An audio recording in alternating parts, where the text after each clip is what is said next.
Welcome to the Great Food, Great Stories podcast on Portland Culinary Radio. I'm Stephen Shama, your host, and we have another bonus episode live from Hoodcrest Winery. Vicki, Allenback with, let's see if I get this right, Skamokawa Farmstead Creamery. Yes, indeed.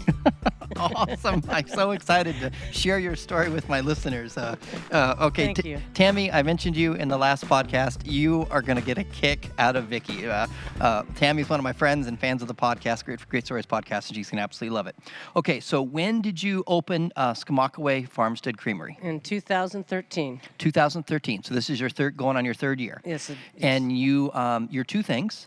You are a farmer and a cheesemaker, both. Yes. And you raise goats. Yes. How many goats on the farm? We have over 130 goats right now. We're milking 33 does. We have 3 bucks, and we are getting rid of a lot of kids and having a great time. Okay. Call me if you want some. Because those goats multiply like rabbits. Oh, they do. All right, so for those that don't know, Skamokawa, the way you get to Skamokawa, if you're in Portland, you drive up by 5, you get to Longview, you can take a left. Yes. You can take Highway 4 and head out through Cathlamet and go right through Cathlamet. About another 10 miles west is Skamokawa. Yes. Or you can drive like the road to Astoria, and you can get to Westport and cross the ferry into Cathlamet and then head that way. Yes. And Skamokawa is a huge metropolis with about 500 people in population. And 130 goats. 500 people and 130 of Vicki's goats. And they call you Farmer Vicki, don't they? Yes, they do. Oh, man. All right. So Skamokawa, for those, how do you spell it? This is an evil word. Yes, it's Skamokawa. So it looks like Skamokawa. Yeah. And people probably say that. They say it's Skamokawa. Skamokawa. But that would be a Japanese goat farm, I think, right? Yeah. I don't know. Yeah, that's a good one.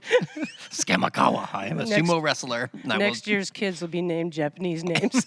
That's awesome. I like that. That's fun. Give it credit to me. Yeah. So I raised goats. I didn't raise goats. My family raised goats as a kid. I grew up at 260 acres in the middle of nowhere in Southern California, which still to this day, nothing really on the map there. And one piece of advice I have for you is don't name the ones that are going to the butcher. No, they don't get named anything but, bacon, eggs, ham. Those actually are the pigs eating away. Okay, so you did not have a farming background. No, I didn't. My uncle did in Chehalis and Centralia when I was younger, but no, I didn't have any. Okay, speaking of younger, where were you born? I was born in Seattle, Washington. Okay, and where did you grow up? I grew up in Humboldt County in Northern California. So Humboldt State, that's where Humboldt State is? That's where Humboldt State is. I grew up in a little town called Garberville. Garberville. And where'd you go to high school? I went to high school at Miranda High School in South Fort. South Fort, all right. And then from there, you spent the rest of your time before you moved to Skamokawa, Half Moon Bay, and what's the other town? Half Moon Bay, Pescadero, a Bay Area in California. Okay, and what did you do professionally before you were a farmer? Something that really prepared you for the farming and cheese-making business. Yeah, it definitely actually worked out for me because I needed the skills, but I was in construction. I was a carpenter, and then I did project management for high-rises, and then I had a commercial construction company where we built custom homes. Awesome. So you did both commercial, and then eventually you moved to residential. Yes. All right. And how long did you do that? 33 years. 33 years. All right. And then when did you actually move to Skamokawa? Moved to Skamokawa in 2006. My parents lived up in Cathlamet, and I moved up there to be near them to help them through their last years. So you moved in 2006 to Skamokawa, and how big was the piece of dirt you bought? 50 acres. 50 acres. So 50 acres in Skamokawa. So what happened to go from living in Skamokawa on a piece of dirt to having a farm? What led to that transition? Well, my partner, Joan, of 33 years, had Alzheimer's, and when she passed away, there wasn't enough to continue to be retired. So I decided that I needed to ask the universe to provide a new profession for myself.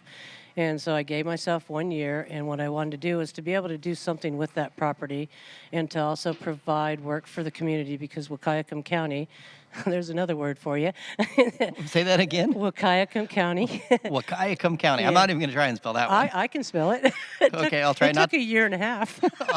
I'll try not to despise you and your spelling skills. Okay, that's good. I don't even think spell check could get Wakayakam. No, not at all. Okay, so time out. I hear that you wanted to do something with the property and something different, but you said something pretty significant. Your partner of 33 years had Alzheimer's, and you said then when she passed. Yeah. So when did Joan pass away? So when she passed away, I think it was 2012. And how long did she have Alzheimer's? 10 years. And were you her caregiver? Yeah, yes, I was. Okay, my heart goes out to you. So I was, Thank you. my grandma moved in with me in 2000, in March. And then my youngest was born in August of 2000, and my grandma passed away in 2007. And so that was, and I was her caregiver, pretty intense the last couple of years. So that is a tough thing. And it's one thing to lose a grandma who's 90, you know, is going to pass away, but losing a partner, you must have gone through a lot of grieving. It was a very difficult time. It was a very difficult time to know that I was going to start all over and not have my partner of 33 years there to support me in whatever my new journey was. Well, I know firsthand what grieving is like, and so I commend you for having the courage to press on. And it's an act of courage to say to the universe, okay, now what? Yeah. And so if I understood correctly, you said to the universe, now what? I need, in the next year, I need a direction, either maybe back into construction or something else. Mm-hmm. Okay? And then so now you tell the universe, if you do that, if you say those kind of things, sometimes the universe responds. Always. I agree. So sneaky, I'll put on my Facebook page, you know, it's kind of weird how the universe works. Now, in my head, I don't know reality, but in my head, it's actually God. But I don't want to say that and freak anybody out. So I say the universe, but you're right. There's always, it just kind of works out that way. So what happened? You put that out, 2012, and I want to do something with the property, and so what next? So I've always rescued animals, and I've had lots of rescue animals on the property at the time, and I got a phone call, it was New Year's Eve, about a gentleman that had brain cancer that needed some animals adopted. So I adopted 14 of his goats and about 75 chickens and 25 roosters and a few ducks, and I brought them home New Year's Day, and somebody came in and helped me milk because I had never milked a day in my life, and they took the milk for milking. And then a week later, I met a cheesemaker from California that had just left her husband, and we formed a partnership, and then we created the Creamery. That's amazing. So how long between you picking up some goats, New Year's Eve 2013, and the opening of the farm? 8 weeks, and they said it was the Inspector Ken, greatest guy. I'm thankful for him. He really helps to support us and wants us to succeed, but he worked with us very well, and with my background in construction, we were able to create a facility, a plant. We call it our plantation, actually. We were able to come up with all the requirements in order to start our business. And that was a WSDA, Washington Yes. State Department of Agriculture, oversees that and helps you. Yes. So you had someone come along and help you, teach you how to make cheese, how to get started. But this is your own business. You are the sole proprietor. You're the Yes. one that makes it happen. Yes. Oh my gosh! And were you? So it's two radically different things. People don't understand. Being a farmer is a grueling, down and dirty, hard-working life, and being a cheesemaker is a totally different career. Mm-hmm. Do you enjoy farming? Oh, I love it. I love the animals. Whenever there's a difficult part of my day, I just go sit down with those goats. They know me. Here's a beautiful story. So typically being a cheesemaker, you can't go hang with the goats.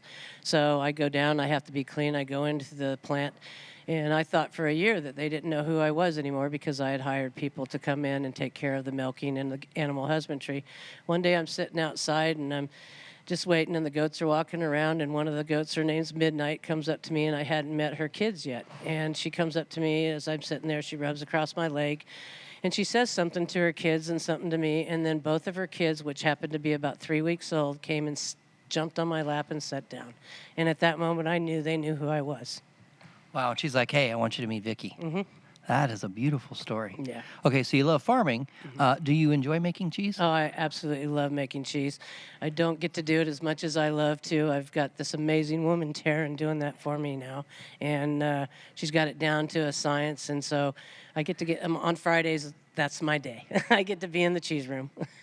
Because you're running a business. Yes. And some people understand, you can do the work or you can run the business. And the more it grows, the more you have to run the business. Yeah, you can't be back there making cheese and trimming hooves and administering worming pills or B vitamins or any of that kind of stuff that goes with all the animal husbandry we have to do to keep these goats healthy. And there's a lot of work, particularly with I mean, all animals, cows, goats, but goats, there's a lot of work that Yeah. to be involved with keeping them healthy. Yeah, we have to trim their hooves every 6 to 8 weeks, and that's a chore. You take 130 goats and get them in there and have to do 4 hoofs. That's a lot of work.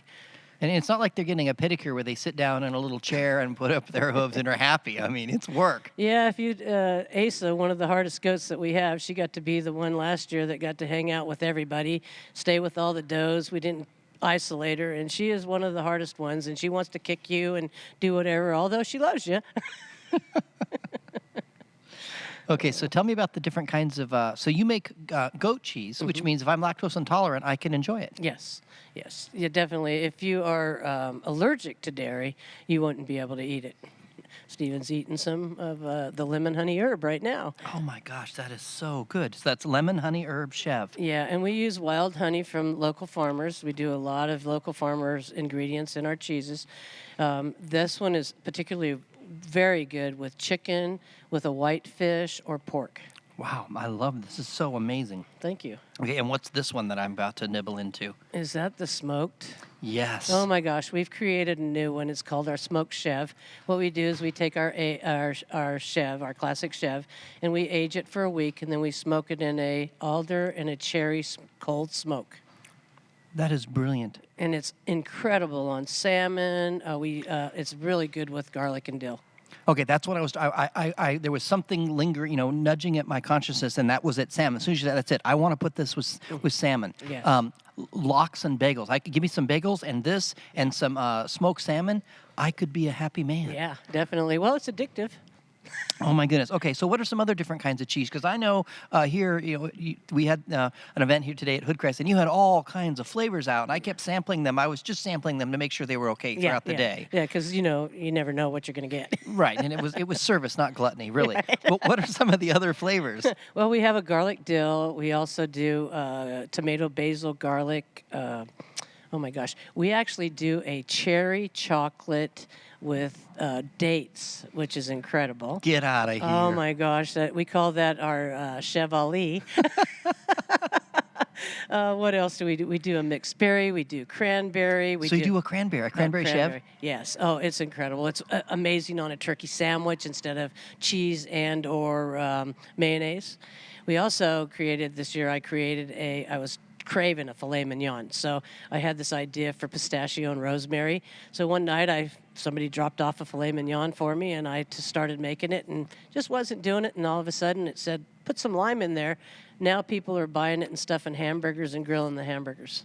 Wow. Yeah. So we create whatever. You could take our classic chev and do whatever you want with it. It's that easy. So I could take the classic chev, and if I have an idea, if I say I want to put some lime zest in it and whatever would go with lime, I can just go for it. Definitely. Oh, that's scary because I like to do creative stuff. Yeah. Oh, and that's the beauty of it all. We have several restaurants that use our chefs, and that's what they do with it. We also have a feta, or we have a feta in a brine, and we also have a feta in olive oil with sun-dried tomatoes, garlic, basil, and peppercorns. Yeah, and they use this feta in a brine today on the wood-fired pizzas here at Hoodcrest. Oh my gosh, their pizzas are amazing. And then I have a jar to take home of the feta with marinade that I had to sample throughout the day with little toothpicks, and that is just phenomenal. Oh, that's my favorite. I love to put that on pizzas. My favorite is I can my own tuna, so I take the canned tuna with spinach and whatever fresh veggies I happen to have in the fridge, put the feta in marinade with a little balsamic vinegar, and that's the best meal you can have. So you do really love farming. Oh, I love farming. And you love making cheese. I love eating. But I can hear the love for the animals and the hard work that is farming, because it is hard work. Oh, it's. I know it was growing up. We had chickens. I had a pony, which was evil. Ponies are bad. We had goats, and then people. It's just a lot of work. It's a lot of work. And it's 24/7. You never know. You think you're going to go out and do something when you get up in the morning. You don't know. A goat. Well, we just recently had a goat get caught in a fence and broke her leg, so we had to take it to the vet and get it reset. And so, you never know what you're going to run into in the morning when you get up. And then I wish people could have seen your face when you were describing the different kinds of cheese, because you love, I can tell, coming up with new kinds of cheese. Yeah, I do. I just, it's fun. Everything's fun. What else you going to do out there? Yeah, there's not much else in Skamokawa. Oh, no, there's not. Kayaking. We also make a cajeta, which is a Mexican caramel sauce made out of goat's milk. All it is goat's milk and sugar. Take that with our classic chev and some peaches and just heat it up a little bit, and it's an incredible dessert. Put strawberries in there, dip the strawberries in it, green apples, a spoon. Who knows? That sounds awesome. Yeah. I would like that and a spoon and a little bit of whiskey, and Yeah. I'd be happy. Oh, yeah. Oh, definitely. Oh my goodness. Okay, and then if people come out, they come out and tour your farm. Sure. Yeah, you're welcome to come out to the farm. There's usually somebody there from 6 o'clock at night till 10 or 11 at night, and just honk at the gate because we have all kinds of critters walking around. We just rescued 2 miniature donkeys, so they get to roam the property and as well as the humans. And the goats are out sometimes too, so you definitely need to honk at the gate. We'll let you in, come and give a tour. You can hang out with the kids.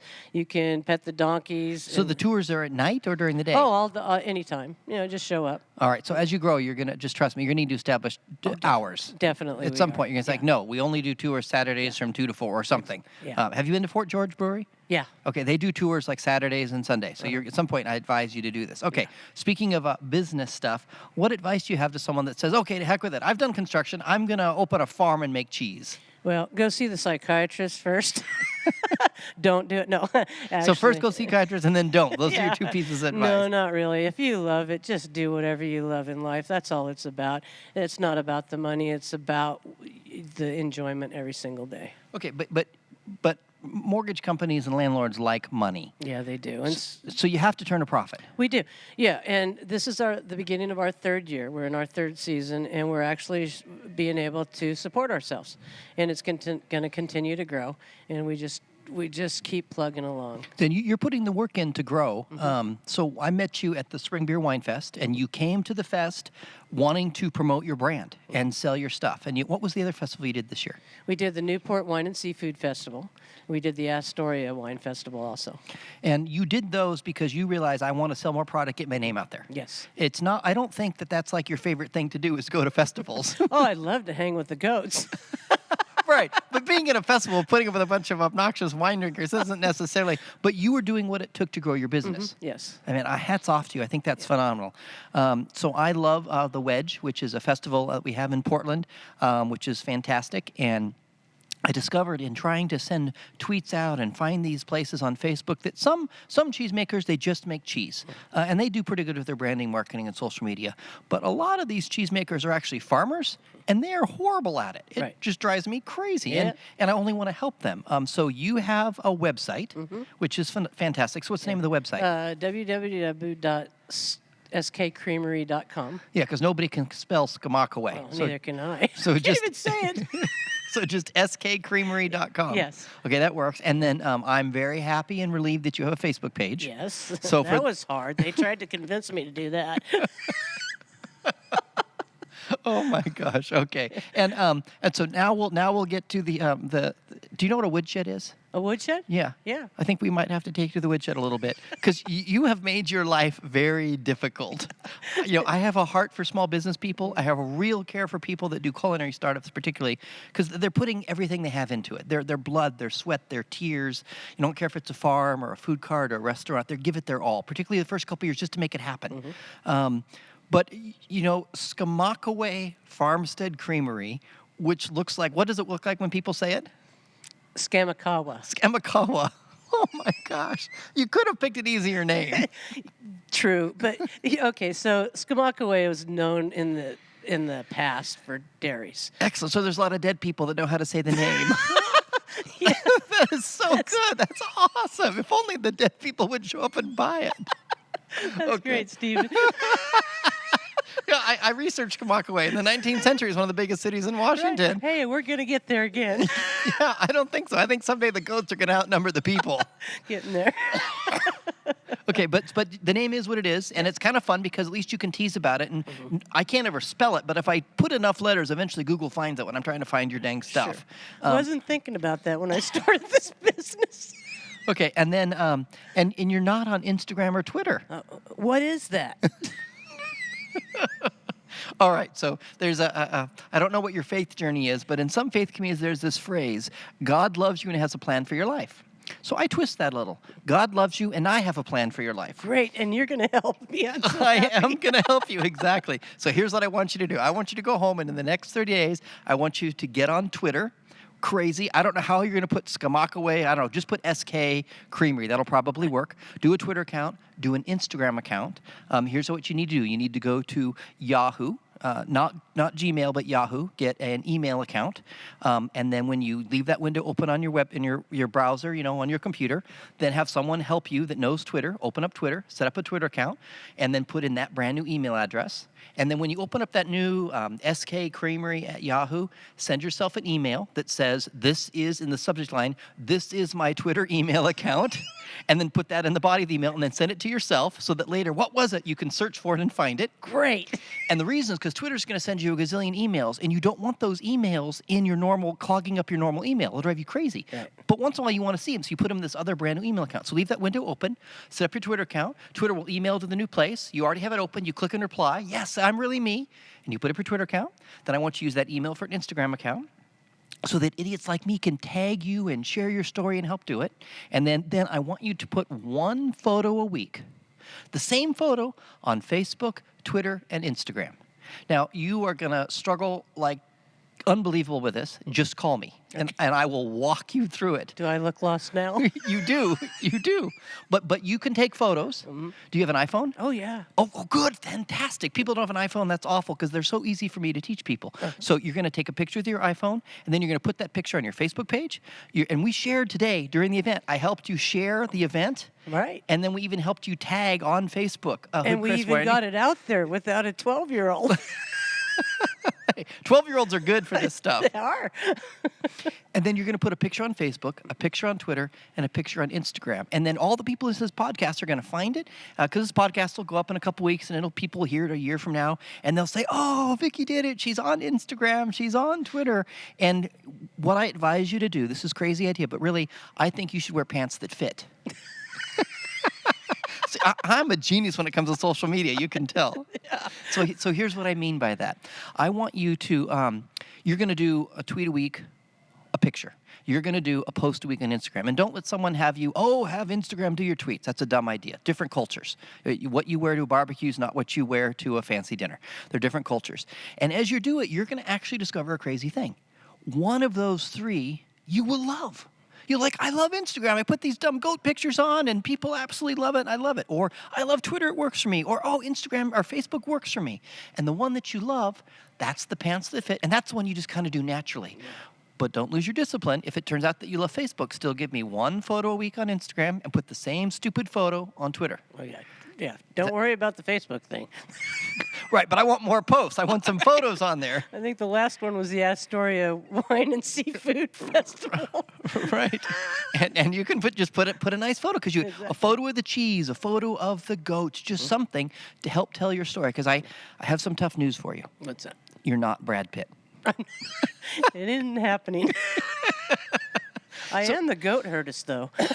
The goat herdist. I like that. Right. And okay, so we'll take a detour from the Brad Pitt thing. And what's this thing about you being half a farmer? Half a farmer? Oh, no, I'm half a dairy. You're half a dairy. Okay, yeah, so in Skamokawa and Cathlamet area, that would be Wahkiakum County, there was quite a few dairies throughout the years, and then I was considered a half a dairy because I'm goat. Because goats are only count as half. Yeah, that's right. But I think goats are smarter than cows. Oh my gosh. Yeah, they're easier to take care of. They're more lovable. They don't have as many flies. And when they sit on your lap, they don't kill you. They don't kill you. Gotta love them. Cows kill more people than any other animal every year in America. Really? That's a fact. Just look it up. Yeah. Oh my gosh. Don't worry forget the sharks. It's those cows you got to watch out for. Yeah, let's stay out of that field. Those cows are coming for you. Yeah. Okay, so back to the bad news if you're not Brad Pitt. Okay. If Brad Pitt opened a farm that made goat cheese in Skamokawa, he would not have to tell his story. everybody would flock to it. They'd tell it. It'd be in Seattle papers would write about it. Portland papers would write about it. It would be all over the news. But since you're not Brad Pitt, you have to tell your story. And that's why, for now, you use an Instagram photo, a Twitter photo, a Facebook photo, so that we can grow this brand and help you sell more of this amazing goat cheese. How's that sound? Beautiful. All right, and I'm not kidding when I say you can call me every week. I'm not. It's not a joke. I think you're going to call me. I probably will. Hey, where's my dang photo? You promised me. I'm looking forward to that. Oh, but it's just been a joy to have you. So I'm gonna have to come out sometime and to the farm and take some photos and write an article, because this is just a kick in the pants. Yeah. And so here's the deal. What month is this? Is August. So next August, I'm going to have you back on the Great Food, Great Stories podcast. Okay. And we're going to give an update on how you're doing and let all of these fans know how you're doing with this. Great. Because you've put, you went through a loss, a painful loss, and you said to the universe, either construction or something else. The universe responded, and you now are doing something that you love and you're passionate about. Yes. But you got to make money. Right. You got to grow your brand. And so I'll do my little part, you do your part, and we'll see what happens. Thank you. Well, and also just being here with Tess and Patrick at the Hood Crest Winery today has been such a pleasure. And their pizzas are incredible. They used our goat cheeses on 2 of their pizzas. And Tess and their music. I mean, what more can you ask for? I feel gifted to have been invited. Thank you, Stephen. Oh, you're welcome. And you sold out. I sold out today. Yeah, and I would love to take credit, but I did an event here last year with a beautiful pig charcuterie. I love them. And I said, Vicki, Tess was going to open this new beautiful building we're in. I said, well, I'll come back next year. And then I met Smitten and Vanessa with Smitten, and I called Tess and said, hey, I want to do an event back, invite some people back. And she says, oh, can we have that goat cheese lady back? And I said, yes, I will call her. And I wish I had not said that, because trying to find out how to, I knew it was SK something, but for life, I could not remember how to spell Skamokawa. I could say it, but I didn't know how to spell it. It took me 20 minutes to find you on the internet. You found me, though. And thank goodness you have your email address on your website, so I was able to call and leave a message and shoot you an email. And I answered. You did. It's like, okay. Yeah, it's just been a joy to have you. Thank you. And I want you to succeed. I wish you all the best, and we will stay updated. And if people want to find you, they just go to SK. Creamery.com. Creamery.com. Now, can people buy your cheese online? No, we don't. It's too expensive to ship it. It's a soft spreadable cheese, so we're not going to do that. So if someone is in Portland and just wants to buy your cheese, how do they do that? Just show up? No, we're at 12 farmers markets a week at this point. 12 farmers. You are working your behind off. We are. That's what life's about. We're in Cannon Beach, Astoria, Long Beach, Vancouver, Oregon City, Hillsboro. I'm sure I'm missing some. And do you list those farmers markets on your website? I will. You better. Yeah. Remember, God loves you, and Stephen has a plan for your life. And then that's a really important thing. And then there's a lot of things on a website you want to design it so you don't have to update the dumb thing. Exactly. But that's one page you want to keep updated, because your fans are they're gonna hear this podcast. I want to meet Vicki. I want to take a picture with Vicki. I want to tag her on Instagram. I want to tag her on Twitter. So Stephen will leave her alone.